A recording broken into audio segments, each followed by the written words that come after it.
옛날 우리 어른들은 다 기억하시지만 우리 청년들은 몇 년도까지 기억할지 잘 모르겠습니다. 옛날에는 한국에서 뭐 추석이나 설날이 되면 늘 TV에서 보여주는 유명한 프로그램이 하나 있는데 춘향전이라는 프로그램이 하나 있습니다.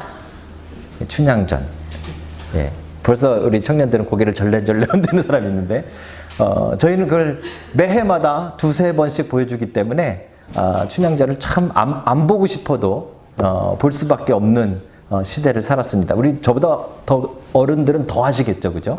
아마 대사까지도 다 외우실지 모르겠습니다. 그 춘향전에 보면 나름대로 야심차게 춘향전이 준비한 장면이 하나 있는데 어떤 장면인가 하면 처음으로 춘향전에 누가 나오겠죠? 춘향이가 나오겠죠, 그죠? 이도령이 춘향이를 만나는 그 장면에서 처음에 이 춘향이가 그네를 타고 이렇게 보였다 안 보였다 보였다 안 보였다 합니다.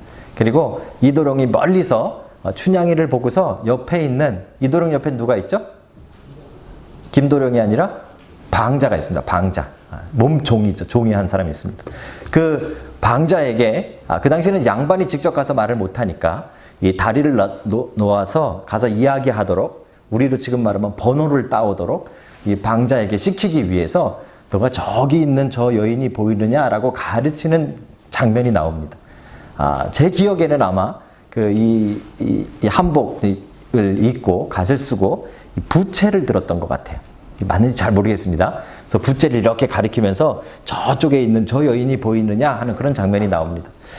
방자가 여기서 이렇게 보통 이렇게 저기 있는 저 여인이 보이느냐 그러면 저쪽을 봐야 되는데 어떻게 하죠?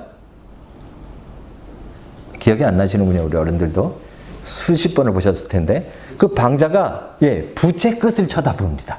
그죠? 저기 하고 이렇게 가르쳤는데 저 끝을 안 보고 손가락 끝을 바라보는 되게 어리석은 장면이 나오는데 그 당시에는 그것이 가장 웃긴 웃음 포인트였습니다.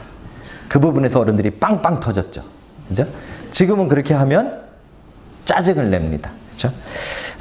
이 이야기를 제가 왜 드리는가 하면 요즘 우리 청년들이 저의 개그에 대해서 불만을 갖는 사람들이 좀 많이 생겨서 그 춘향전에 비하면 얼마나 업그레이드 되어 있는가 하는 것을 좀 어필하려는 의도도 숨겨져 있고요. 사실은 이제 그보다는 진짜 의도는 무엇인가 하면 이 모습을 가만히 보면 되게 웃기는 어리석은 모습인데 우리가 신앙생활을 딱 이렇게 방자처럼 할 때가 많습니다. 그렇죠? 진짜 봐야 될 것은 못 보고 가르치고 있는 손가락 끝만 바라보고 살아갈 때가 참 많다는 것이죠. 그렇죠? 사실 신앙의 가장 중요한 것은 얼마나 열심히 있느냐가 아닙니다. 많은 사람들이 이걸 참 오해합니다. 우리가 얼마나 열심히 있느냐가 우리 신앙의 가장 중요한 포인트라고 생각하는데 실제로 신앙은 하나님의 은혜에 따라서 움직여지는 것이기 때문에 우리가 아무리 열심히 있어봤자 하나님이 주시지 않으면 은혜를 받지 못하는 겁니다. 그죠, 여러분? 분명하죠? 그래서 신앙의 진짜 핵심은 무엇인가 하면 우리가 얼마나 열심을 내고 얼마나 간절한가가 아니라 우리가 얼마나 하나님이 주시고자 하는 것을 잘 깨닫고 바라보느냐 하는 것입니다. 그러니까 우리가 기대하고 간절히 바라는 그것하고 하나님이 우리에게 주시고자 하는 그것이 딱 맞으면 진짜 신앙생활을 잘하는 사람입니다. 그런데 문제는 이게 안 맞는다는 것이죠. 대부분 여러분과 제가 방자처럼 하나님께서 우리에게 주시고자 하는 그 방향을 바라보지 못하고 늘 손가락 끝만 바라보고 사는 그런 어리석은 신앙으로 우리가 살아갈 때가 많이 있다는 것입니다. 오늘 거기에 대한 이야기입니다. 오늘 우리가 바라봐야 할 것이 무엇이고 또 여러분들이 간절히 바라야 될 것이 무엇인가, 우리가 정말 왜 예수님을 간절히 바라야 하는가 하는 부분을 오늘 말씀을 통해서 우리가 함께 나누어 가고자 하는 것입니다. 우리 지난 시간에 뭐에 대해서 나눴죠? 우리 요한복음 6장에 지난 시간에 오셨던 분이 한 반은 되시는 것 같은데 지난 시간에 뭐에 대한 어떤 이야기였습니까? 성경의 가장 유명한 오병이어의 이야기였지 않습니까? 그죠? 그 오병이어의 기적을 체험한 사람들이 몇 명이나 된다고요?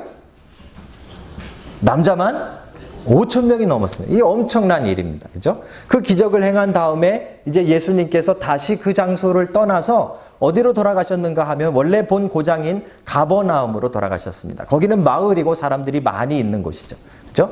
예수님이 그 빈들에서 사라지셨다라는 소문을 듣고는 사람들이 예수님을 찾기 시작합니다. 간절히 찾기 시작합니다. 그리고 수소문에서 예수님과 제자들이 배를 타고 어디로 이동했는가를 추적해서 그들이 가버나움까지 따라오는 것이죠. 그리고 예수님을 만나는 장면이 오늘 6장 이후에 이어지고 있는 것입니다. 여러분들이 앞으로 요한복음을 보실 때 하나 중요한 팁이 하나 있는데요. 요한복음은 한 가지의 특별한 구성, 이 방법이 있습니다. 주로 어떤 사건이나 어떤 기적을 하나 보여주고 그 기적과 사건이 의미하는 의미가 무엇인가를 그 뒤에 따로 대화나 설교나 내용을 가지고 설명하는 경우들이 대부분입니다. 그러니까 우리가 6장으로 따지자면 지난 시간에 봤던 그 오병이어의 기적의 진짜 의미가 뭔가를 이제 오늘 나누는 것이죠. 그렇죠? 오병이어의 기적이 뭘 말하고자 했는가를 보여주는 것입니다. 어쨌든 오병이어의 기적을 체험했던 수많은 사람들이 예수님을 간절히 찾았습니다. 그리고 결국은 예수님이 가버나움에 있다는 소문을 듣고 거기로 사람들이 다시 몰려들기 시작했습니다. 그런데 여기 재밌는 것이 있습니다. 오늘 예수님께서 말씀하시기를 26절을 한번 같이, 여러분들이 안 읽으신 부분인데요. 26절을 한번 제가 읽어드리겠습니다. 요한복음 6장 26절인데요. 이렇게 나와 있습니다. 예수께서 대답하여 이르시되 내가 진실로 너희에게 이르노니 너희가 나를 찾는 것은, 그 이유를 말합니다. 표적을 본 까닭이 아니요 오병이어 때문이 아니라 떡을 먹고 배부른 까닭이로다. 이걸 우리가 잘 보셔야 됩니다. 이제 예수님을 찾는 사람들이 더 많아졌습니다. 오병이어의 기적 다음에는 더 많은 사람들이 예수님을 만나길 원했고 예수님을 찾아 나섰고 간절히 예수님께 나아왔습니다. 그런데 문제는 무엇인가 하면 오병이어 기적 전에는 그들이 예수님을 찾았던 이유가 예수님의 기적을 보고 예수님의 말씀을 듣기 위해서 찾아왔는데 오병이어 기적 이후에는 사람들의 모습은 똑같습니다. 예수님을 찾아왔고 더 간절히 찾고 있지만 그 속이 달라져 버렸어요. 어떻게 해요? 예수님을 찾아온 이유가 떡을 먹고 배불렀기 때문이다 라고 말씀하십니다. 다시 말씀드리면 이제 예수님을 찾는 목적이 달라졌는데 예수님을 따라다니다 보면 지난번 오병이어처럼 또 배부른 경험을 할 수 있겠구나라는 기대가 생긴 것이죠. 예수님을 따라다니다 보면 나도 또 다시 뭔가 먹을 것이 생기겠구나 하는 생각을 갖게 됐다는 것입니다. 이게 아주 큰 신앙의 함정입니다. 우리가 처음에 신앙생활을 열심히 잘 시작합니다. 정말 예수님, 십자가, 은혜 이런 것을 생각하고 열심히 모이기 시작하고 열심을 냅니다. 그런데 시간이 조금 지나다 보면 겉은 똑같습니다. 나오는 숫자도 똑같고 겉으로 보기에는 열심인 것 같지만 죄송하지만 우리의 속안이 바뀌는 경우들이 참 많습니다. 자, 그래서 오늘 예수님께서 오병이어 기적 이후에 자신을 찾아서 그렇게 헤매다 찾아온 간절히 찾은 그 사람들을 향해 하신 말씀이 무엇인가 하면 너희들이 나를 찾은 이유는 표적을 보았기 때문이 아니라 떡을 먹고 배불렀기 때문이구나. 그렇죠? 이 말씀을 잘 기억해야 합니다. 우리 아이들을 키우다 보면 재밌는 일이 많습니다. 우리 어른들이 이제 다 잊어버리셨겠죠. 우리 이제 뭐 은순애나 뭐 리건이네나 이렇게 막 이게 어린아이들 키울 때 그보다 더 어린 애들 있잖아요. 우리 지금 한국 가고 저기 했지만 우리 하리나 또 우리 지유 정도 되면요. 처음에 얘네들이 돈이 뭔지 모릅니다. 그죠? 그러다가 어느 순간에 애들이 돈의 위력을 깨닫는 때가 있습니다. 애들이 언제 돈의 위력을 깨달을까요? 그 돈으로 과자를 사거나 사탕을 사거나 그 돈을 가지고 뭘 사는 것을 보게 될 때 애들이 돈의 위력을 깨닫습니다. 대부분 애들 데려가면 뭐 예전에는 지금 제가 요즘 계산을 잘 못해서 예전에는 뭐 100원 뭐 200원 이랬지 않습니까? 그래서 100원짜리 200원짜리 가져가면 과자를 살 수 있죠. 아이들이 그걸 보고 나면요 이제 100원 200원의 위력을 깨닫습니다. 그래가지고 막 울다가도 100원짜리 주면 다 끝이는 아이들이 그렇게 마음이 바뀌어버립니다. 그렇죠? 자, 그런데요 이 100원짜리만 아는 시기가 있습니다. 이 조금 더 크면 이 1000원짜리, 만원짜리의 위력도 알아야 되는데 아이가 100원짜리만 아는 그 시기가 있다는 것이죠. 그렇죠? 그때는 막 울 때 옆에서 애를 달래기 위해서 좀 큰 맘 먹고 1,000원짜리를 딱 꺼내서 줘도 아이가 어떻게 할까요? 1,000원짜리를 집어던져 버리죠. 왜요? 얘는 100원짜리밖에 모르는 거예요. 100원짜리 가지고 과자는 사본 적 있지만 1,000원짜리 가지고 그 과자 10개 사는 건 모르는 거예요. 그렇죠? 아이니까 그럴 때 참 귀엽습니다. 참 귀엽고 아이고 참 재밌고 키우는 맛이 거기에 있습니다. 근데 문제는 여러분 이 자리에 있는 한 30살 된 우리 청년들, 우리 30살 된 청년들이 100원짜리만 안다고 생각해 보십시오. 1,000원짜리 주면 집어던지고 100원짜리 달라고 울고 있다고 생각해 보십시오. 속 터지겠죠. 그렇죠? 말도 안 되는 일이죠. 그런데 놀랍게도 우리가 신앙에서는 그렇게 살아가고 있다는 거죠. 하나님이 우리에게 주시고자 계획하는 것은 1,000원짜리가 아니라 뭐 10,000원짜리, 100만원짜리, 1,000만원짜리, 1억짜리 엄청난 계획을 가지고 엄청난 것을 우리에게 주시기를 원하지만 우리가 달라 그러는 건 늘 100원짜리에 머물러 있는 것이죠. 우리가 경험한 게 그거니까. 그렇죠? 어려울 때 기도해 보니까 하나님이 통장을 채워주셨어요. 그럼 이 사람은 그 신앙에서 100원짜리 신앙에서 그냥 머물러 있는 경우가 참 많습니다. 그것만 기도합니다. 하나님 통장만 채워주십시오. 하나님 돈만 주십시오. 하나님은 그거 말고 더 큰 것을 주시려고 해도 알아듣지 못하는 경우가 더 많이 있다는 것이죠. 이 100원짜리 신앙의 위험입니다. 놀랍게도 여러분과 제가 이런 모습으로 살아갈 때가 참 많다라는 것을 우리는 잘 깨달아야 됩니다.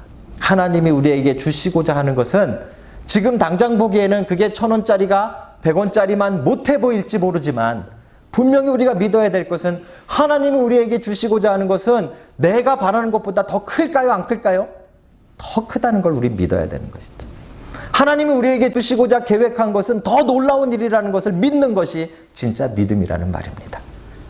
그런데 놀랍게도 하나님이 주시고자 하는 것은 관심이 없습니다. 뭐에 관심이 있죠? 우리가 갖고 싶은 것에만 관심이 있죠. 그렇죠? 오늘날 교회가 많이 세속화되어졌다라고 사람들이 많이 이야기합니다. 얼마 전에 어떤 분이 한국에 갔다 오셨는데 도저히 한국에 교회를 못 가겠대요. 이 동네에 있는 교회였는데 교회 갔더니 목사님이 처음 환영 시간부터 중간 설교 시간, 그다음 마지막 광고 시간까지 틈만 나면 돈 얘기를 하시더래요. 틈만 나면 헌금, 무슨 PPL도 아니고 어떻게 기회만 되면은 돈 얘기가 나오다. 그래서 앉아있기가 너무 불편했다는 이야기를 하시더라고요. 이제 교회도 그거 바라는 신앙, 100원짜리 신앙으로 전락해가요. 필요합니다. 여러분들에게 돈이 필요하겠죠? 저에게도 돈이 필요할 것입니다. 우리에게 직장이 필요합니다. 그죠? 또 우리에게 차도 필요하겠죠. 집도 필요하겠죠. 건강도 필요하겠죠. 근데 놀랍게도 그게 하나님의 입장에서 봤을 땐 100원짜리라는 겁니다. 100원짜리. 그죠? 이 100원짜리 신앙을 버리지 않으면 하나님이 주시는 것을 볼 수가 없는 거예요. 100원짜리 신앙을 버리지 않으면 하나님이 계획하신 것을 받을 수가 없는 거예요. 그죠? 놀랍게도 우리는 얼마나 간절히 믿는가, 이게 신앙이라고 생각하기 때문에 100원짜리를 얼마나 간절히 믿는가 가지고 우리는 신앙이 좋다 나쁘다를 평가하며 살아가는 참 바보 같은 일을 하고 있는 거죠. 진짜 신앙은 얼마나 열심히, 얼마나 간절히, 얼마나 오랫동안 굶으면서 하나님한테 달라 그럴 수 있는가가 아니라 뭘 달라고 할 수 있는가 하는 것입니다. 우리가 달라고 하는 것과 우리가 간절히 바라는 것과 우리가 예수 그리스도를 찾는 이유와 하나님이 주시고자 하는 것이 맞아떨어지는 은혜가 있기를 주의 이름으로 축복합니다. 자, 여러분 100원짜리 신앙을 버리십시오.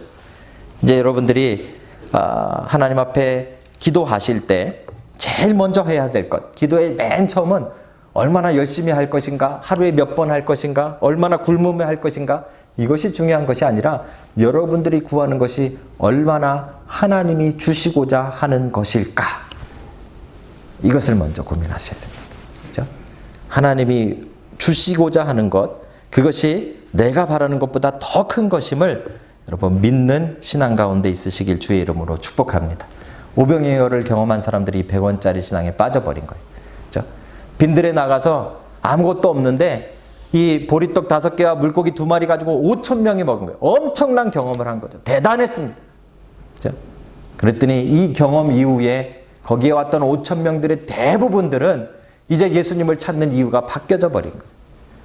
똑같이 예수님을 찾고 똑같이 예수님을 간절히 바라고 있지만 그들의 마음속에는 또 한 번의 떡, 또 한 번의 빵, 또 한 번의 배부름을 기다리면서 예수님을 찾아오는 미련한 100원짜리 신앙인들이 되어져 버린 것이죠.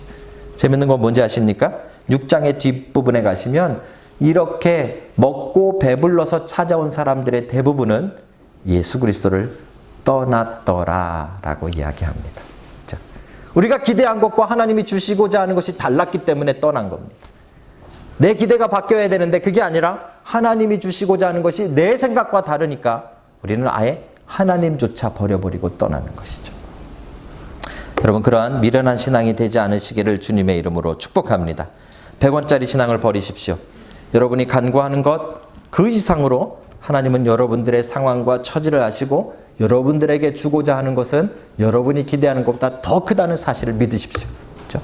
그리고 더 이상 내가 달라는 것에 매달려서 하나님이 주시고자 하는 것을 놓치는 미련한 사람이 아니기를 주님의 이름으로 다시 한번 부탁합니다. 자, 그러면 도대체 오병이어 기적은 뭐에 대한 이야기인가? 그렇죠? 오늘 본문에 보니까 이 먹고 배불러서 찾아온 사람들, 그 사람들을 예수님께서 이제 그 다음에 나오는 이야기로 오병이어의 진짜 의미를 설명하심으로 그들의 마음을 바꿔보시려고 하십니다. 놀랍게도 많은 사람들의 마음이 바뀌지 않아서 예수님을 떠나기는 했지만 오병이어의 기적이 왜 있었는지를 설명해 주는 것이죠. 그렇죠? 사실 이렇게 이야기를 뒤에까지 읽어보시면 오병이어의 기적은 예수님이 세팅해 놓으신 작전이셨어요. 예수님께서 아무것도 없는 빈들로 사람들을, 잘못된 표현입니다만, 유인한 거와 마찬가지. 그렇죠? 사람들은 마치 아무것도 없는 광야에 예수님을 찾아 나간 것이죠. 거기에는 먹을 것이 없었고 거기서는 뭘 살 수 있는 상황도 아니었습니다. 그런데 거기서 그들의 배고픔을 예수님이 해결해 주시는 사건, 그게 오병이어 사건인 것이죠. 그렇죠? 거기를 설명하고 있는 부분이 31절입니다. 우리 한번 다 같이 31절을 읽도록 하겠습니다. 이건 사람들이 대답한 것입니다. 31절 다 같이 읽습니다. 시작. 기록된 바 하늘에서 그들에게 떡을 주어 먹게 하였다 함과 같이 우리 조상들은 광야에서 만나를 먹었나이다. 여러분들 지금 주보로 읽으신 분들은 모르시겠지만 성경으로 읽으신 분들은 물론 조금 어떤 성경은 이렇게 안 해놨지만 조금 좋은 성경은, 다 좋은 성경입니다만 말하다 보니까 계속 꼬입니다. 그죠? 성경 좋은 성경인데 좀 잘 해놓은 성경은요, 기록된 바 다음에 그 다음에 하늘에서 나는 글자가 나오기 전에 뭐가 하나 있습니다. 뭐가 있죠? 기억 니은 할 때 기억이라는 글자가 있습니다. 각주가 달려 있습니다. 그리고 맨 밑으로 내려가 보시면 성경 맨 밑에 가시면 기억 해놓고 이 기억이 뭐를 의미하는지를 설명해 놨습니다. 출애굽기 16장 4절 또는 15절 또는 시편 78편 또는 105편, 느헤미야 9편 15절. 이 뭐에 대한 이야기인가 하면 구약에 나와 있는 만나에 대한 이야기입니다. 만나. 그러니까 예수님께서 사실 사람들을 데리고 광야에 가셔서 아무것도 없는 빈들에 가셔서 거기서 그들에게 보리떡 5개를 가지고 5,000명을 먹이시는 이 엄청난 떡의 기적, 이것을 보여주셨는데 그것을 경험한 사람들이 당연히 맨 처음에 생각났어야 되는 것이 무엇인가 하면 만나가 생각났어야 된다. 만나. 출애굽기에 보면 이스라엘 백성들이 이제 애굽을 탈출해서 가나안으로 들어가기 전에 광야에서 40년간을 헤매는 기간이 나옵니다. 그렇죠? 그 광야를 헤맸다라는 말은 거기에서는 뭘 재배할 수 있는 상황도 아니고 뭘 제대로 사 먹을 수 있는 상황도 아니었다는 것을 의미합니다. 그들은 40년을 거기서 살아남았는데 보통 그 환경에서는 40년은커녕 4년도 못 살고 죽어야 되는 상황입니다. 그런데 그들이 40년을 살았죠. 어떻게 해요? 뭘 먹고 살았습니까? 아침에 일어나면 하나님의 하늘에서부터 이슬처럼 만나를 내리셨습니다. 그래서 그들이 아침에 일어나 마치 먹을 것을 거두듯이 욕심 부리지 아니하고 하루 먹을 치 만나를 거두어서 그것으로 온 가족이 먹게 하셨습니다. 그걸 40년 동안 하셨습니다. 그렇죠?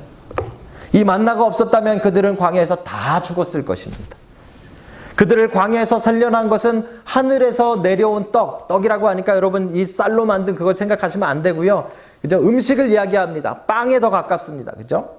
하늘에서 내려온 음식, 그것으로 말미암아 이스라엘 백성들이 40년 동안 광야에서 아무것도 없는데 살아남았던 것 같이 예수님께서 단 하루의 역사였지만 그들을 아무것도 없는 광야로 끌고 가셔서 그 빈들에서 그들을 먹게 하셨다는 사실이죠. 그렇죠? 그래서 오병이어의 기적의 진짜 숨겨진 의미는 만나와 연관이 있습니다. 만나. 그렇죠? 만나와 어떤 연관이 있을까요?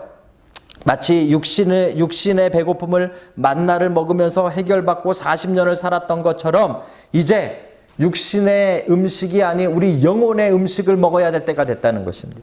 33절입니다. 33절에 보면 이렇게 이야기합니다. 하나님의 떡은 하늘에서 내려 세상에 생명을 주는 것이니라. 그렇죠? 이 떡을 먹으면 이제 영원한 생명이 우리에게 생기는 것에 대한 이야기를 하고 계시는 것이죠. 35절에 우리가 읽은 대로 예수님께서 이르시되 나는 생명의 떡이니 내게 오는 자는 결코 줄이지 아니할 터이요 나를 믿는 자는 영원히 목마르지 아니하리라. 오병이어를 경험한 사람들이 진짜 봤어야 되는 것은 보리떡 5개와 물고기 2마리가 어떻게 5,000명이 먹을 수 있었을까에 대한 것이 아니라는 말입니다. 그들이 진짜 깨닫고 봐야 되는 그 방향은 무엇인가 하면 그 놀라운 기적을 일으키신 생명 되신 예수 그리스도를 봤어야 되는 것입니다.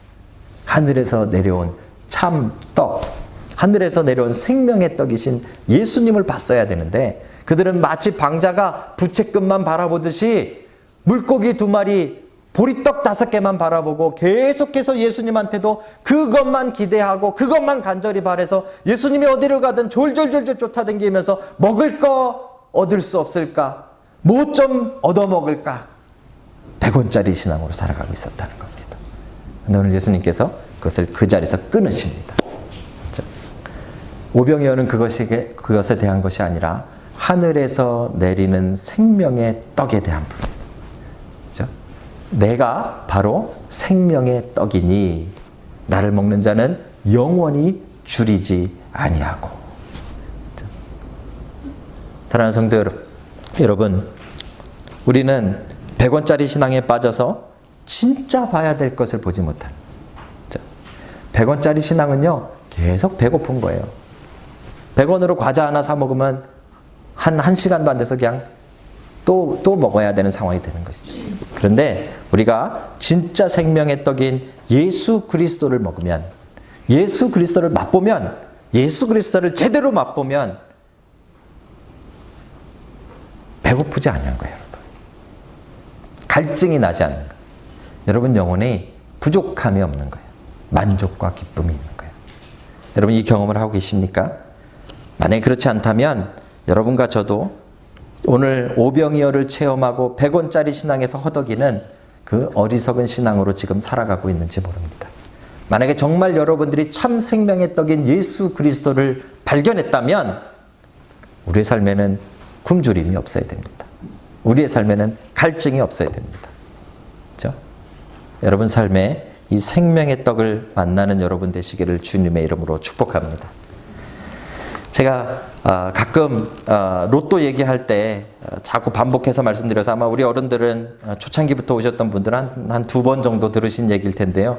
새로운 청년들이 있으니까 한 번 더 말씀을 드리겠습니다. 사실은 로또를 사본 적이 평생에 딱 한 번밖에 없으니까 이 경험밖에는 말할 게 없는데 어쨌든 저도 로또를 한번 사봤습니다. 제가 대학을 졸업하고 직장 생활을 한참 할 때인데요. 저희 가정이 참 어려움이 왔어요. 굉장히 큰 어려움이 와서 집달간들이 와가지고 집에 이 딱지 붙이는 거 있잖아요. 집에 모든 장롱, 텔레비전 이걸 다 붙이더라고요. 그러더니 며칠 뒤에 와가지고는 경매를 해서 그거를 싹 팔아버리더라고요. 그리고 이제 그 반지하 연립이었는데 그 집도 경매를 당해서 이제 집에 나와야 되는 그런 상황이 됐습니다. 예, 집을 이사 가야 되는데 당장 돈은 없고 저희 아버님을 통해서 집에 빚이 생긴 건데 그때 계산해 보니까 뭐 1억이 좀 안 됐던 것 같아요. 지금은 여러분들이 그까짓 거 하시지만 그 당시엔 굉장히 컸던 것 같습니다. 아무리 생각해도 그 돈이 저에게 생길 수 있는 방법이 없는 거죠.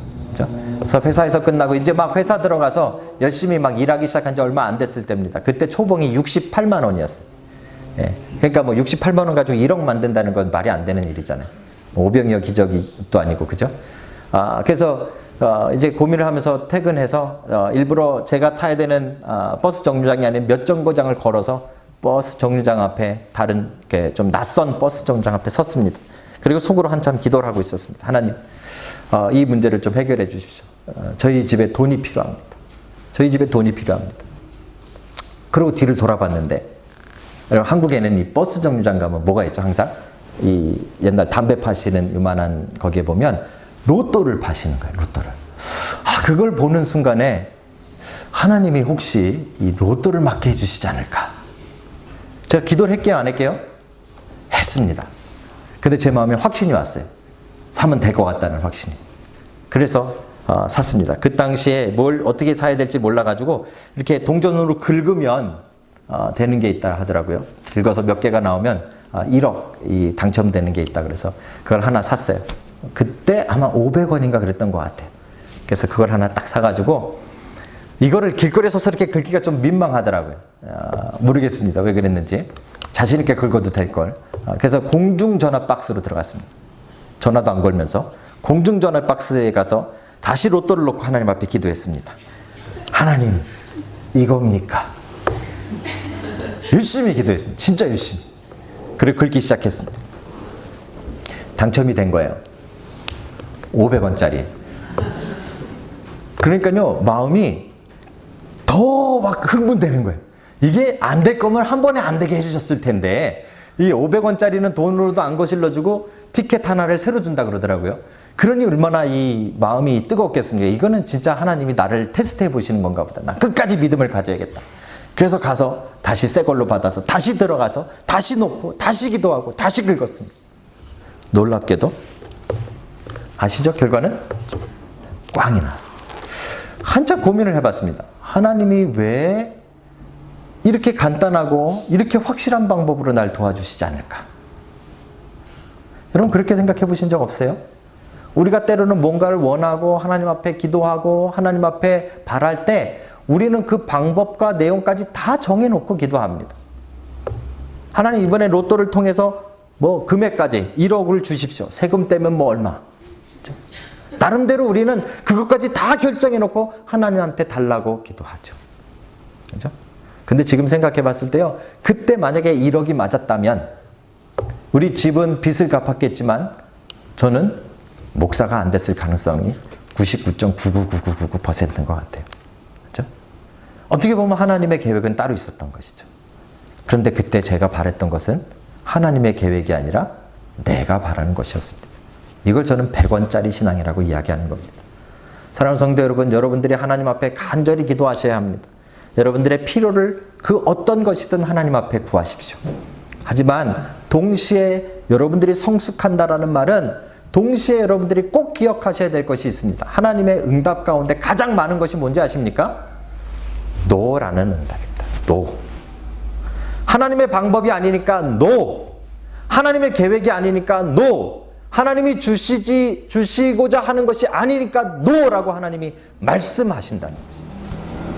근데 우리는 놀랍게도 노는 하나님의 응답이 아니라는 큰 착각 속에 살아가는 것입니다. 그리고 내 방법, 내 계획, 그 다음에 내가 정해놓은 그것대로 이루어져야만 하나님이 살아계신 것처럼 착각하며 살아간다는 것입니다. 사랑하는 성도 여러분, 하나님이 바뀌어야 되는 게 아니라 내가 바뀌어야 되는 겁니다. 내가. 100원짜리 신앙을 버리셔야 됩니다. 그리고 하나님을 기대하십시오. 하나님을 소망하십시오. 하나님은 지금 오병이어 기적을 통해서 이제 모든 사람들이 영원토록 배부를, 그죠? 영원토록 갈증나지 않을, 영원토록 허기지지 않을 예수 그리스도를 하늘에서 내린 떡이라고 말씀하고 계시는데 우리는 거기에 앉아가지고 물고기 2마리와 보리떡 5개 달라고 찡찡거리고 살아가는 것입니다. 여러분과 제가 이 100원짜리 신앙을 버리고 하나님의 놀라우신 기대와 하나님의 계획 속으로 들어가는 은혜가 있으시기를 주님의 이름으로 축복합니다. 오병이어는 놀라운 사건이었어요. 그런데 그 사건의 진짜 목적은 예수님이 그 당시에 배고픈 사람들 먹을 거 주시겠다는 계획이 아니셨어요.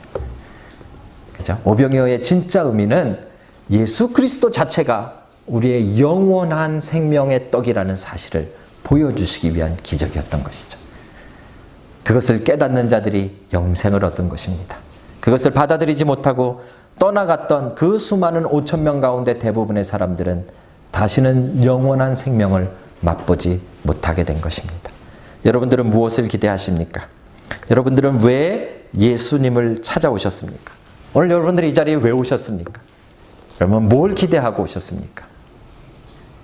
여러분이 기대한 것과 하나님이 주시고자 하는 것이 혹시 다르다는 사실을 아십니까? 하나님이 주시고자 하는 놀라운 은혜 속으로 여러분들이 들어오는 역사가 있으시길 주님의 이름으로 축복합니다. 기도하시겠습니다.